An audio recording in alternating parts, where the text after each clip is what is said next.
मेरा अफसाना चैनल पर आप सभी का स्वागत है। मुकेश 26 साल का एक खूबसूरत और होनहार नौजवान था।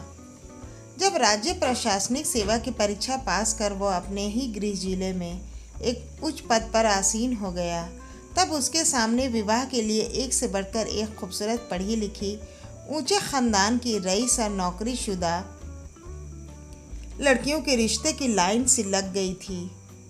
मुकेश भली भांति जानता था कि शादी ब्याह कोई बार बार होने वाला काम नहीं है। एक बार जिससे शादी हो गई तो बस फिर 7 जन्मों का तो पता नहीं, पर इस जन्म का जीवन भर का साथ तो निभाना ही है। बचपन में ही एक सड़क दुर्घटना में पिताजी की मौत के बाद माँ ने कितनी कठिनाइयों से उसे पाल पोस कर बड़ा किया, उसका भी उसे बखूबी अंदाज़ा था।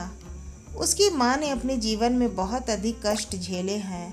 अब जबकि वो सक्षम है तो अपनी माँ को अधिक से अधिक आराम और सुख पहुँचाना चाहता था। इस कारण भी अपनी शादी के लिए लड़की के चयन में वो अतिरिक्त सावधानी बरत रहा था। उधर जिन लोगों ने उसके पिताजी की असामयिक मौत के बाद उनकी तरफ एक बार झांक कर भी नहीं देखा था, वो लोग आए दिन किसी न किसी लड़की की सिफारिश लेकर आ धमकते थे। काफ़ी सोच विचार कर वो अपनी माँ और मामा जी की पसंद पर अपने लिए ममता को चुन लिया। ममता एक पढ़ी लिखी और खूबसूरत लड़की थी, जिसके माता पिता की बहुत पहले एक सड़क दुर्घटना में मौत हो गई थी। उसका पालन पोषण उसके चाचा चाची ने बड़े ही लाड प्यार से किया था। ममता उसी शहर में स्थित एक सरकारी विद्यालय में शिक्षिका थी, जहाँ पर मुकेश की पोस्टिंग थी। रिश्ता तय होने के बाद उन दोनों को आमने सामने 1-2 बार ही मुलाकात हो सकी थी। इसका कारण यह था कि मुकेश जहां एक प्रशासनिक अधिकारी था, ममता भी उसी शहर में स्थित एक सरकारी विद्यालय में शिक्षिका थी। उस शहर में उन दोनों को जानने पहचानने वाले बहुत से लोग थे। उन दोनों को विवाह से पहले ही साथ साथ घूमते फिरते देखकर लोग तरह तरह की बातें करते। मीडिया में भी यह बात फैलने का डर था।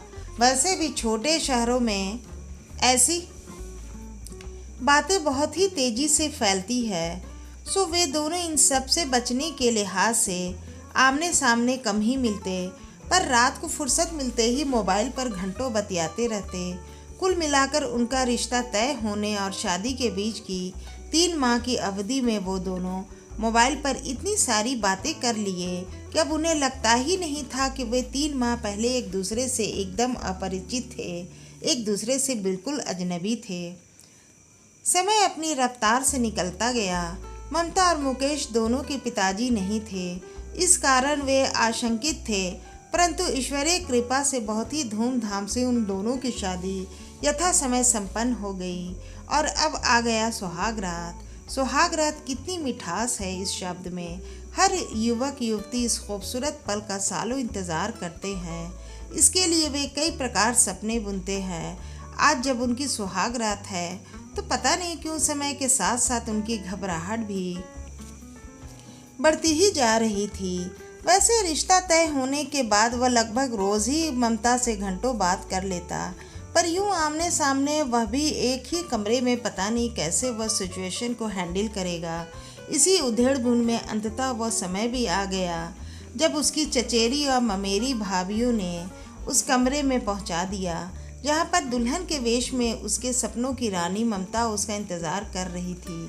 ऐसा नहीं कि वह इस समय कमरे में आज पहली बार आया था, वह तो यहीं पला बढ़ा था, पर आज उसकी भाभीियों ने उसे सुहाग कक्ष के रूप में दुल्हन की तरह सजा दिया था।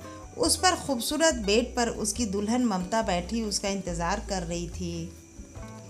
सच ममता आज नई दुल्हन के वेश में बहुत ही खूबसूरत लग रही थी, बिल्कुल परी लोक की राजकुमारी जैसी।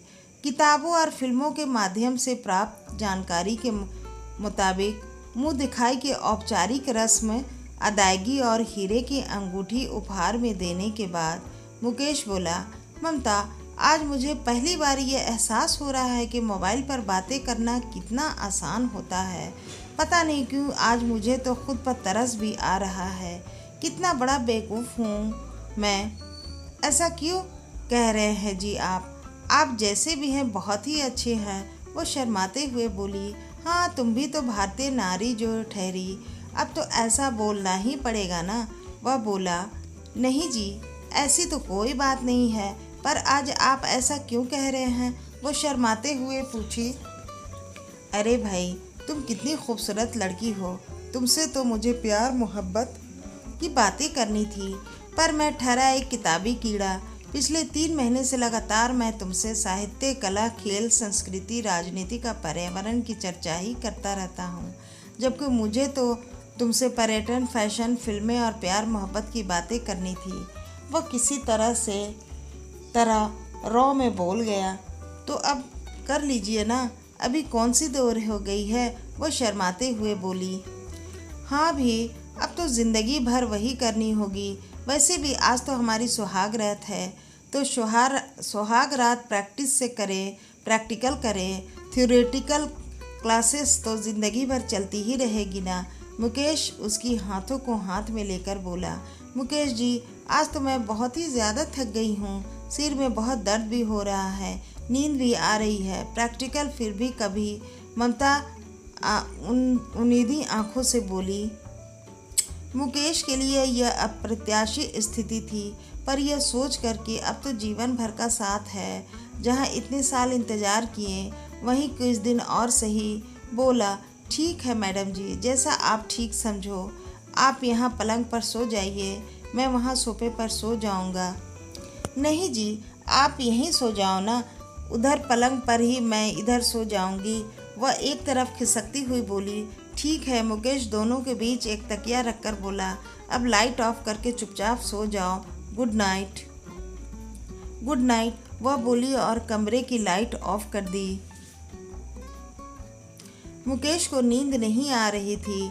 उसने ऐसे सुहाग रात की तो कल्पना तो सपने में भी नहीं की थी, पर सच तो सामने ही था। सालों का इंतज़ार आज के इंतज़ार पर भारी पड़ रहा था। वह सोच रहा था कि पता नहीं किस बेवकूफ़ ने ऐसा लिखा है, जो मज़ा इंतज़ार में है वो पाने में कहाँ। मेरी तरह इंतज़ार किया होता तो पता नहीं वो क्या लिखता। लगभग आधा घंटा का समय बीत गया। आज नींद उसकी आंखों से कोसों दूर थी। वैसे पढ़ने लिखने में उसकी बचपन से ही रुचि थी। जब भी उसे नींद नहीं आती वो पढ़ने बैठ जाता, पर आज वो लाइट जलाकर पढ़ नहीं सकता था, क्योंकि ममता की नींद में खलल पड़ सकती थी। वैसे भी उसके सर में दर्द बता रही थी, उसे भी बेवजह परेशानी होगी। सो मुकेश एक चादर ओढ़कर मोबाइल में ही एक कविता लिखने लगा। उसकी आदत है कि जब भी नींद नहीं आती या बोरियत महसूस होती है तो वह कविताएं, शायरी लिखने बैठ जाता था। वो लिखने में मगन था, तभी ममता धीरे से उसे चादर में घुसते हुए बोली, वाह क्या बात है, अभी अभी पता चला कि हमारे साहब जी तो शायर भी हैं। इतनी रात गए, वो भी सुहाग रात को, किसके लिए शायरी लिखी जा रही है। चौंक पड़ा था वह। बोला, अरे ममता, तुम अभी तक सोई नहीं हो क्या, या फिर एक झपकी मार चुकी हो? नींद नहीं आ रही मुझे। किससे चैटिंग हो रही है आपकी, ज़रा हमें भी तो पता चले। वो शरारत से बोली। अब तो जिससे चैटिंग होती थी वह कर ही नहीं सकता। वह बोला, क्यों, मैं आपको कभी किसी से चैटिंग के लिए मना नहीं करूँगी। ममता बोली, अरे यार, बाजू में सो रहे इंसान से भला कोई कैसे चैटिंग कर सकता है। मुकेश बोला, सही कह रहे हैं जी आप, पर प्यार मोहब्बत की प्रैक्टिकल क्लास तो शुरू कर ही सकते हैं। दरअसल मैं परखना चाह रही थी आपको मेरी इच्छा अनिच्छा की कितनी परवाह है। वह मुकेश की बाहों में समाते हुए बोली, तो इस परीक्षा का रिज़ल्ट कैसा रहा? मुकेश की पकड़ मजबूत होती जा रही थी। First class first. बधाई हो साहब जी, आपको 100 में 100 अंक मिले हैं। वह मुकेश के गालों में चुम्बन की झड़ी लगाते हुए बोली। तो दोस्तों, आपको आज की ये कहानी कैसी लगी हमें कमेंट बॉक्स में ज़रूर बताइएगा। आप मेरे चैनल पे नए हैं तो मेरे चैनल को सब्सक्राइब कर लीजिए। कहानी पढ़ने और सुनने के लिए आप सभी का दिल से बहुत बहुत धन्यवाद।